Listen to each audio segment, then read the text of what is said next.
안녕하세요. 조청현입니다.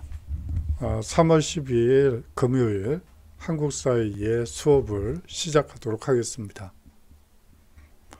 오늘은 온달에 대해서 살펴보도록 하겠습니다. 오늘의 강의를 살펴보는데요. 먼저 오늘의 강의에서 핵심은 삼국사기 온달전에 나온 열전 중에 온달전이 있죠. 그 내용을 살펴보고요.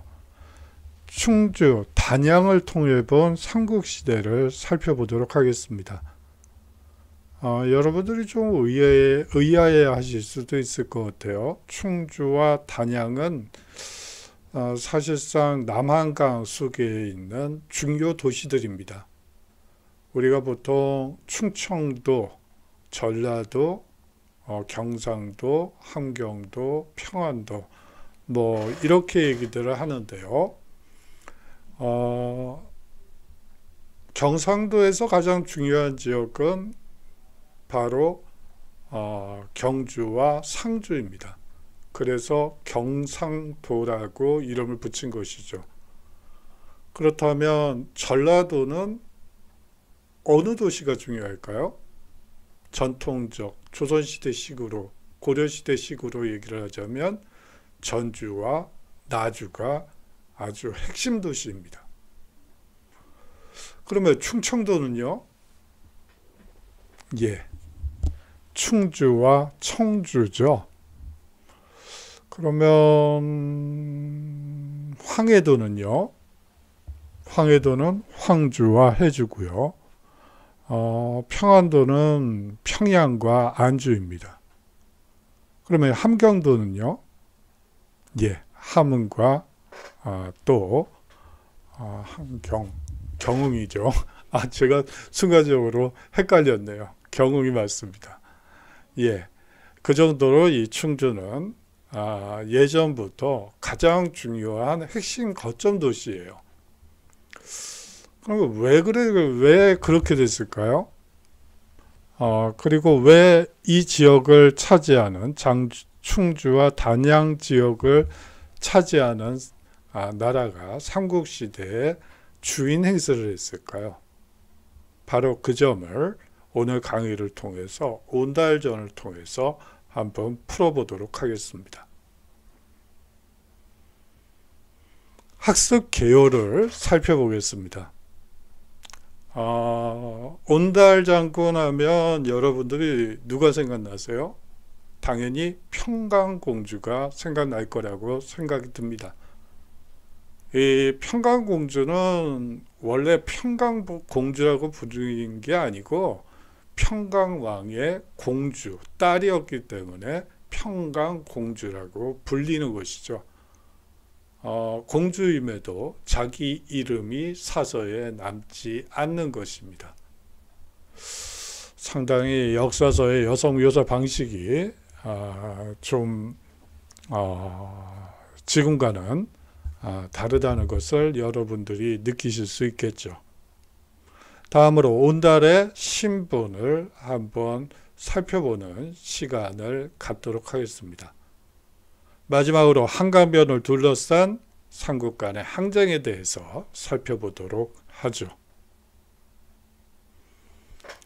자, 온달이란 무엇일까요? 누구일까요? 간단히 말씀드리면 6세기 고구려인입니다.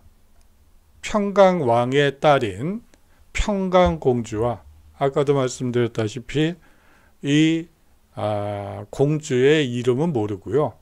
단지 평강왕의 딸이기 때문에 그냥 평강공주라 얘기할 뿐이죠. 이 평강공주와의 애틋한 사랑 이야기가 널리 알려져 있습니다. 신라에 빼앗긴 고구려 땅을 찾기 위한 전투에 나가 장렬히 전사하고 죽어서도 움직이지 않을 정도로 고구려에 충성하였던 장수였죠. 그렇다면 왜 바보온달이라 불렸을까요? 하고 많은 이름 중에 왜 별명이 바보일까요? 한번 그 사연을 들어보도록 하죠. 용모가 구부정하고 우스꽝스러웠다고 합니다. 그렇지만 속마음은 환하게 빛날 정도로 맑은 천성을 가진 청년이었던 걸로 보여요. 집이 매우 가난해서 늘 음식을 구걸에다 어머니를 복양했다고 합니다. 찢어진 적삼과 해진 신발로 돌아다녀서 바보 온달이라고 이 평양 사람들은 얘기를 했죠.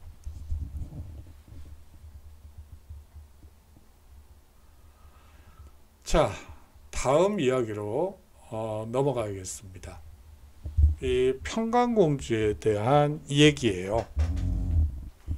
평강왕의 어린 딸이 자주 울자 왕이 짓궂게 다음과 같이 매번 얘기했다고 합니다. 울 때마다 내가 늘 울어대서 내 귀를 시끄럽게 하니 잘하면 반드시 사대부의 아내가 되지 못하고 마땅히 바보 온달에게나 시집가리라 라고 얘기했다고 합니다.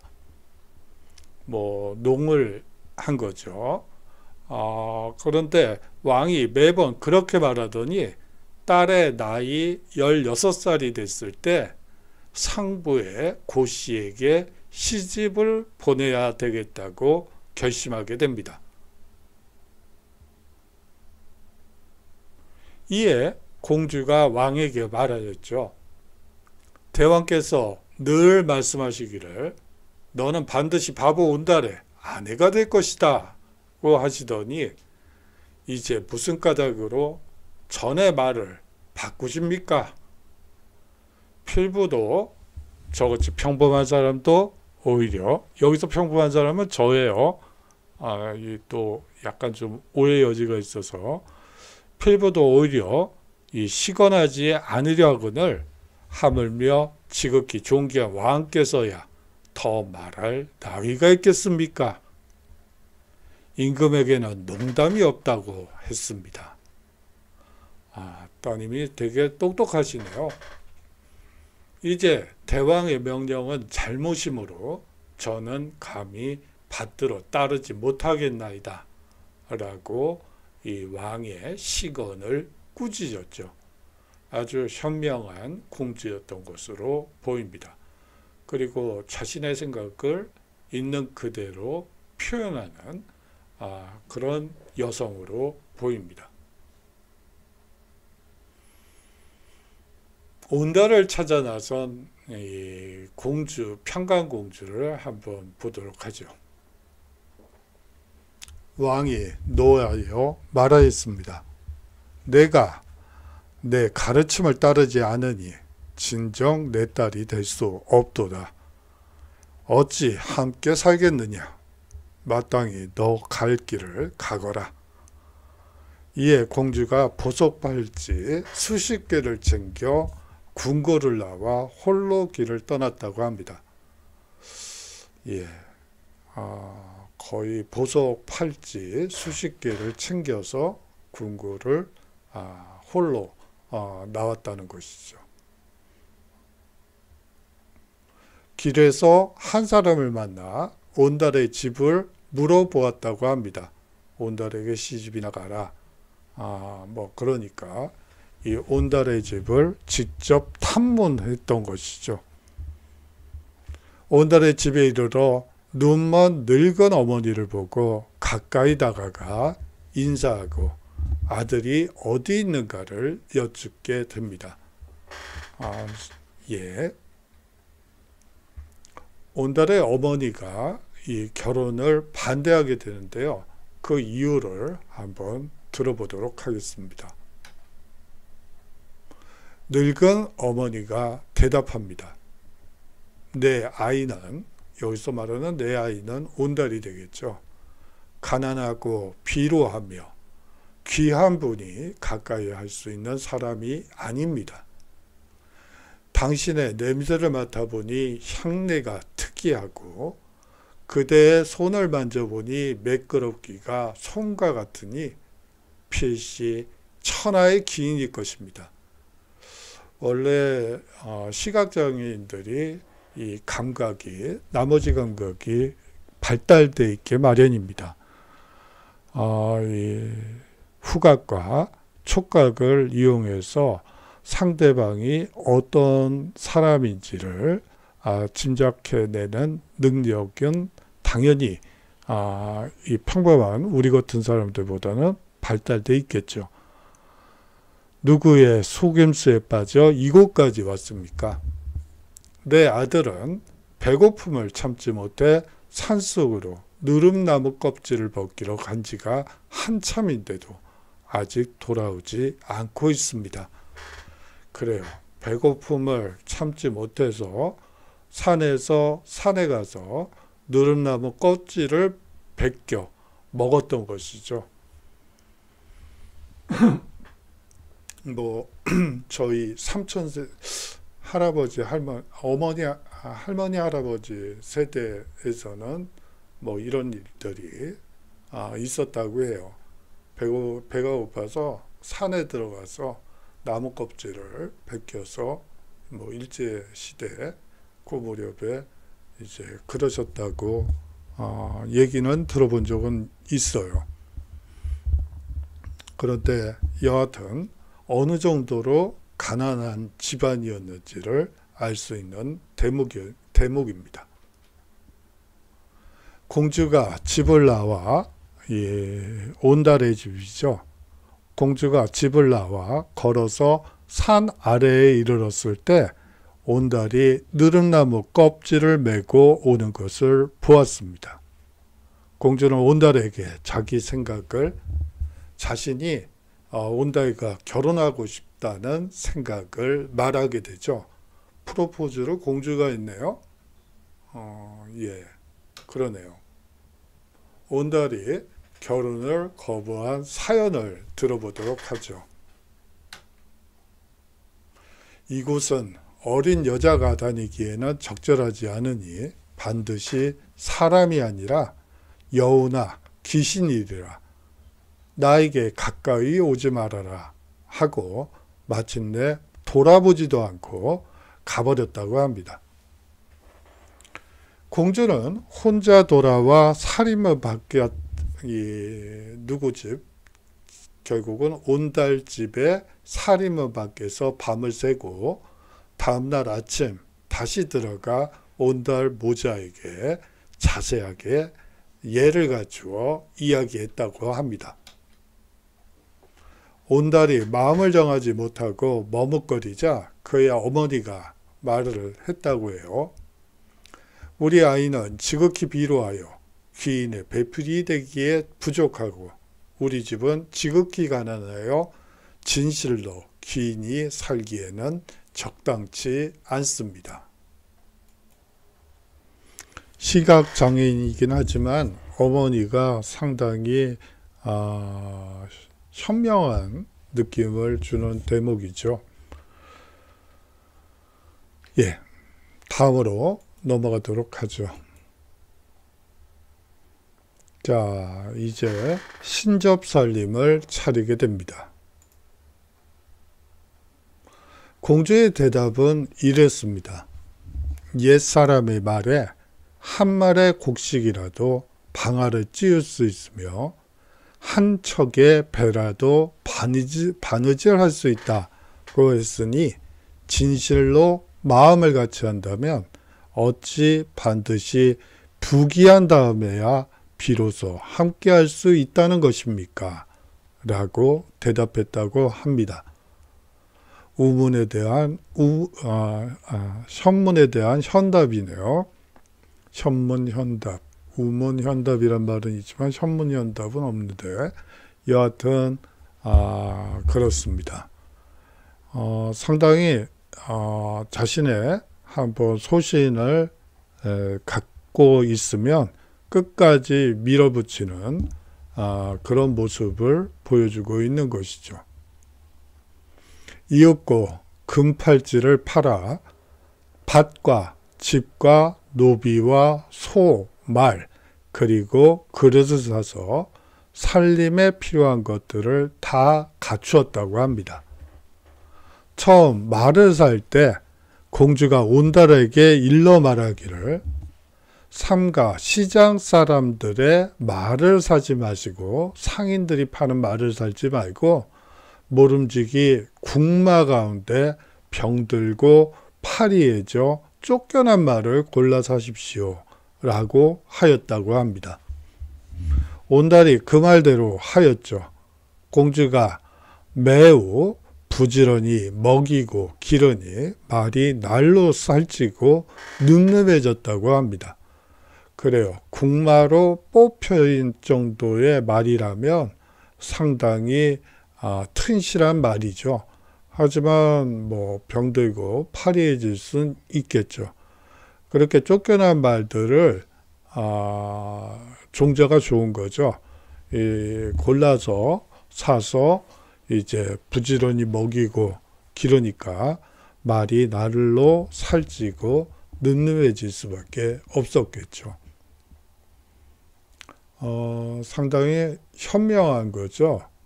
사실상 이 시장 상인들의 말에 혹해서 병든 말을 살 수도 있고 여러 가지 속을 수도 있고 그런데 그렇게 하지 말고 궁마 가운데 그 국가의 말 중에 부실한 놈을 골라다 잘 키우면 이 말이 튼튼해질 것이다. 아주 현명한 생각인 것 같습니다. 예. 고구려에서는 항상 봄철 3월 3일이면 낭낭의 언덕에 모여 사냥을 하는 풍습이 있었습니다. 그때 잡은 돼지와 사슴으로 하늘과 산천에 제사를 지냈다고 해요. 이 3월 3일이 되어 왕이 사냥을 나가자 여러 신하와 오부의 병사들도 모두 따라 나섰다고 합니다. 이에 온달도 그동안 기름말을 타고 행차를 따라갔는데 그의 말 달리는 것이 늘 다른 사람보다 앞섰고요. 잡은 짐승도 역시 많아서 견줄 사람이 없었다고 합니다. 왕이 불러오게 하여 성명을 묻더니 놀랍고도 기이한 일이라고 여겼다고 하죠. 온달이라고 했겠죠. 그 딸을, 공주를 놀리킬 때 썼던 그 온달이라는 사람을 실제로 보면서 놀랍고도 기이한 일이라고 여길 수밖에 없었겠죠. 자, 관직에 등용된 온달을 보도록 하죠. 그 즈음에 후주의 무제가 군사를 내 요동에 쳐들어오자 왕이 군대를 거느리고 배산의 들에서 막아 싸웠다고 합니다. 온달이 선봉이 되어 날래게 싸워 수십여 명의 적의 목을 베니 여러 부대가 승세를 타고 맹렬히 싸워 크게 이겼다고 합니다. 공로를 논할 때 온달을 제일로 치지 않는 이가 없었죠. 이에 왕이 가상히 여겨 찬탄하면서 이야말로 내 사위로다 하고 예를 갖추어 맞이했으며 자기를 내려 대영으로 삼았다고 합니다. 여기서 말하는 대영 직급은 등급은 사실상 중간관리 정도, 고위관리는 아니고요. 중간관료층이라고 볼 수 있는데 여하튼 아무 직급도 없는 평민을 이 중급 관리로 임명한 것이죠. 이로 인해 총애와 영예가 더욱 높아지고 위세와 권세가 날로 융성해지게 됩니다. 그는 다음같이 얘기를 합니다. 빼앗긴 땅을 되찾을 거야. 평강왕이 죽고 양강왕이 즉위한 후 온달이 아래기를 생각컨대 신라가 우리 한수 이북의 땅을 베어가서 뺏어가서 9년으로 삼으니 백성들이 통분하고 한스럽게 여겨 한 번도 부모의 나라를 잊은 적이 없사옵니다. 원하오니 대왕께서는 저를 어리석고 얻지 못하다 하지 마시고 군사를 내주시어 한번 쳐들어가 반드시 우리 땅을 되돌려오게 하소서라고 하니 왕이 허락하였다고 합니다. 출정에 임해 맹세하기를 계리편과 중령, 이서 지역을 우리에게 되돌려오지 못한다면 돌아오지 않으리라 라고 약속했다고 합니다.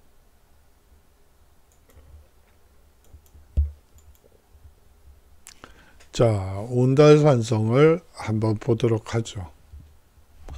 마침내 떠나가 아단성 아래에서 신라군과 싸웠으나 날아오는 화살에 맞아 넘어져 죽고 말았습니다. 장사를 치르고자 해도 관이 여간에서 움직이지 않았다고 해요.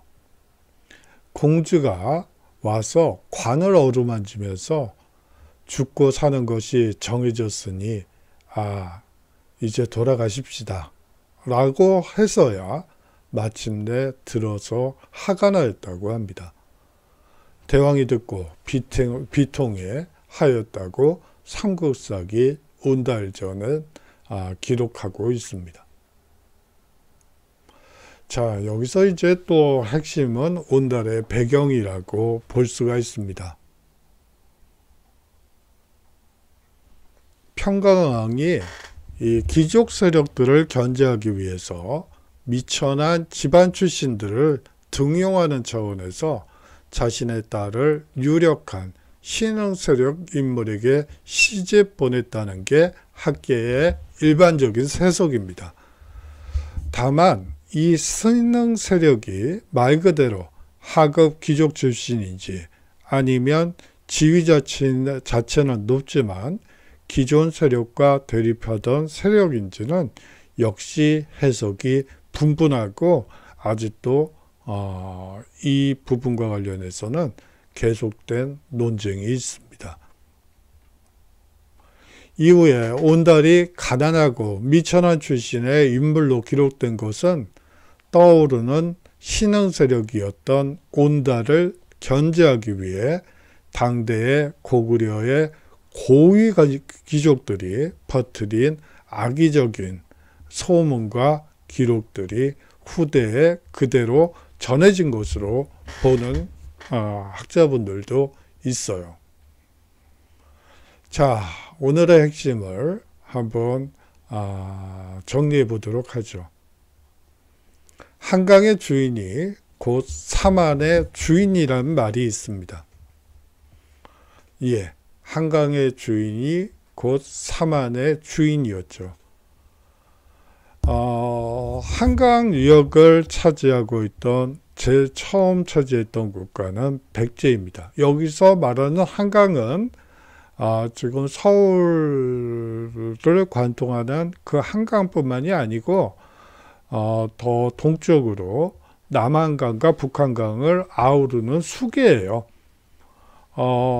이 지역이 중요한 이유 중에 하나는 이 한강을 이용한 당시에는 이 육상교통로보다는 해상교통로가 훨씬 더 많은 이 운송을 차지하게 됩니다. 여러분들 한번 생각해 보세요. 말을 가지고 말에 수레를 혹은 말 위에 짐을 실어 가지고 뭐 몇 킬로나 옮길 수 있을까요? 몇 킬로그램을 몇 킬로미터나 옮길 수 있을까요? 하루에 고작해도. 특히 양적인 면에서 배에 뒤처지게 되기 마련이죠. 그렇기 때문에 이 큰 강을 차지한다는 것은 상당히 중요한 의미가 있습니다. 뿐만이 아니죠. 한강은 곡창지대예요. 내륙 중부에 있기 때문에 상당히 이 배후 습지와 농경지가 아주 풍족했죠. 또 하나 중요한 요소는 한강변을 내려와서 이 당항성이라는 것이 있습니다. 이 당항성은 지금의 화성유역으로 수원 밑에 있는 화성이라고, 요새는 병점 그 지역이라고 볼 수가 있는데, 그 지역을 중심으로 해서 지금의 대부도 고언저리라고 생각하시면 되는데요. 그쪽을 통해서 당나라로 가는 백길이 등장하게 되죠. 그렇기 때문에 대외 교류를 위해서도 사실상 한강을 누가 차지하냐가 상당히 중요한 변수로 작용하게 됩니다. 자, 그렇기 때문에 한강의 주인이 곧 사만의 주인이라는 말이 나옵니다. 예를 한번 가지 들어볼까요? 이 신라라는 나라가 있습니다. 이 신라는 처음에 수나라나 그 이전 중국의 왕조와 교류를 할 때는 반드시 백제사신과 함께 이 백기를 이용해서 떠났어요. 그 다음에 백제에서 고구려가 강성해지고 한강변을 빼앗게 되자 고구려 사신과 함께 당나라로 이제 조공 사신단을 보내게 되죠. 다시 말하면 독자적인 힘으로 독자적인 사신단을 이끌고 이 중국에 간 것이 아니고 이 백제나 고구려 사신단의 껴무지로 들어가서 이제 새빵살이 하듯이 함께 가서 조공을 바치는 그런 모습을 볼 수가 있죠. 다시 말하면 이 한강을 누가 차지하냐는 사실상 그 나라의 한강의 주인이 곧 사만의 주인이라고 봐도 과언이 아닙니다. 다음으로 삼국시대에 충주와 단양이 가진 지정학적 의미에 대해서 여러분들이 생각해 보셔야 돼요. 이 한강 수계, 남한강, 북한강을 아우르는 한강 수계는 상당히 넓죠. 폭이 넓어요. 상당히 넓다고 볼 수가 있는데요. 결국은 가장 중요한 것은 남한강 수계를 누가 장악하느냐의 문제라고 볼 수가 있습니다. 이 남한강 수계는 처음에는 백제가, 그 다음에는 고구려가, 그 다음에는 신라가 차지하게 되죠. 다시 말하면 충주의 역사, 단양의 역사는 삼국시대를 기준으로 해서 초기에는 백제 땅이었다가 또 고구려 땅이기도 하고 신라의 땅이기도 했습니다. 다시 말하면 한 지역 내에 세 개의 국가가 그 지층처럼 겹겹이 쌓여 있었다고 볼 수가 있겠죠. 다시 말하면 충주, 단양이 가지는 지정학적 중요성 때문에 그런 현상이 나타났고요. 결국 충주와 단양을 누가 가지냐에 따라 이 사만의 우열이 결정된다고 볼 수가 있습니다. 다시 말하면 이 충주와 단양은 사실상 우리가 보통 중원 지역이라고 하죠. 한반도의 가장 중앙에 있는 곳이라고 해서 중원이라고 얘기를 합니다만 사실상 삼국시대에는 가장 중요한 지정학적 위치에 있던 지역이 바로 충주와 단양이라고 볼 수가 있습니다. 온달의 배경에 대해서 죄송합니다. 말씀을 드렸는데요. 온달은 뭐 몸이 구부정하고 뭐 가난해서 찢어지게 가난해서 느릅나무 껍질이나 벗겨 먹는 그런 어떻게 보면 거지 중에 거지까지는 아니지만 여하튼 생계 유지가 그렇게 녹록하지 않았던 사람으로 그려집니다. 이 삼국사기 온달전의 기록에 의하면 그렇죠. 사실은 삼국유사에도 같은 내용이 있었으면 한번 비교하면서 얘기하면 재미가 있을 텐데 삼국유사에는 별다른 얘기가 없어요.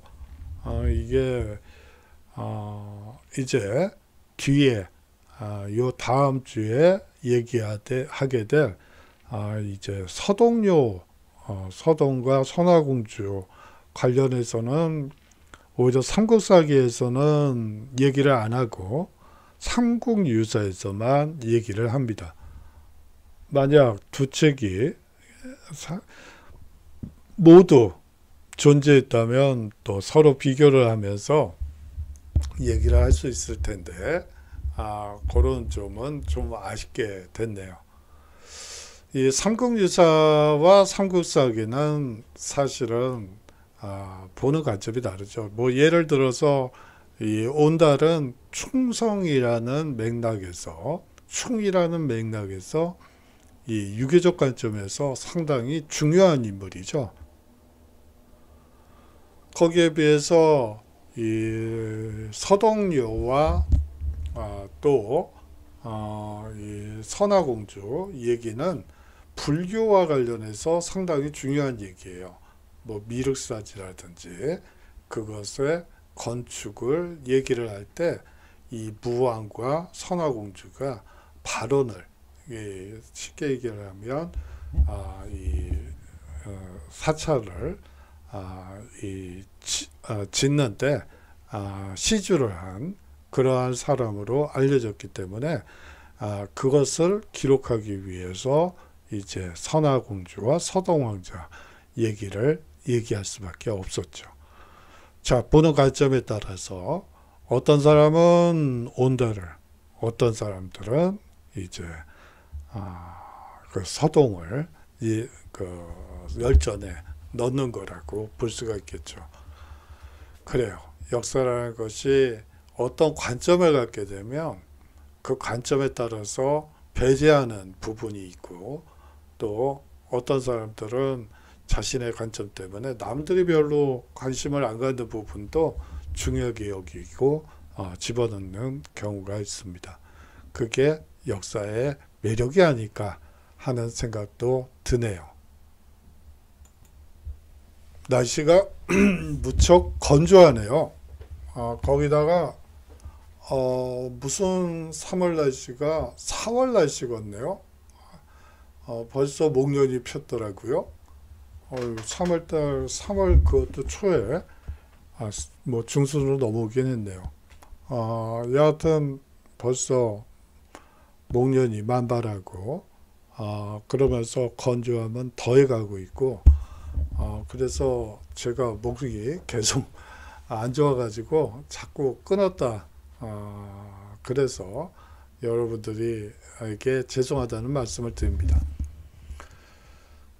마지막으로 오늘의 핵심 이 세 가지 주제가 있었죠. 한강의 주인이 곧 삼안의 주인, 삼국시대의 충주와 단양이 가진 진정학적 중요성, 온달의 배경, 이 세 가지 중에 여러분들이 마음에 드시는 한 주제를 정해서 격주차 과제로 제출해 주셨으면 합니다. 분량은 A4 반장 정도로 간단하게 정리해 주시면 될 것 같아요. 사실 앞부분에서 한강의 주인이 곧 사만의 주인 그 부분을 좀 강하게 얘기를 할까 했는데 그렇게 되면 또 온달 장군이 너무 죽는 그런 경향이 있기 때문에 일단 온달을 중심으로 하다 보니 이 뒷부분에서 얘기 드린 점 죄송하게 생각합니다. 이 세 가지 주제 중에서 하나를 택해서 A4 반장 약간 못 미치게 정리해 주시면 뭐 넘었다고 문제가 될 건 없어요. 기준은 약간 못 미치게 반장에 약간 못 미치게 작성해 주시면 될 것 같습니다. 자, 그러면 다음 주 주제와 관련해서 한 말씀 드리도록 하겠습니다. 이제 서동요에 대한 이야기와 원효대사에 대한 요속공주와의 사랑 이야기가 되겠죠. 이 서동과 이 원효대사에 대해서 다음 주에 한번 수업을 나가보도록 하겠습니다. 자, 수고 많으셨고요. 다음 주에 우리 건강한 모습으로 인사드렸으면 합니다. 자, 수고 많으셨고요. 안녕히 계십시오.